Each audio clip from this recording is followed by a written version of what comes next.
در نتیجه آتش تصادفی یک کشتی جنگی ایران 19 ملاح کشتی کمکرسان دیگر ایرانی به هلاکت رسیده 15 نفر دیگر مجروح شدند. به نوشته خبرگزاری ریترز حادثه روز 10 می در بحر عمان در کنار گذرگاه هرمزد به وقوع پیوسته است. تلویزیون دولتی ایران گزارش داد که موشکی از کشتی جنگی جماران پرتاب شده به کشتی کمکرسانی کنارک برخورد.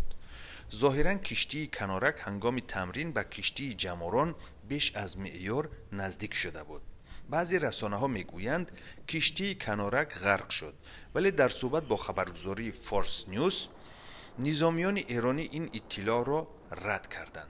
در ماه ینور سال روان موشک تصادفی سپاه پاسداران انقلاب اسلامی ایران در نزدیکی تهران یک هواپیمای مسافربر اوکراینی را سرنگون کرد.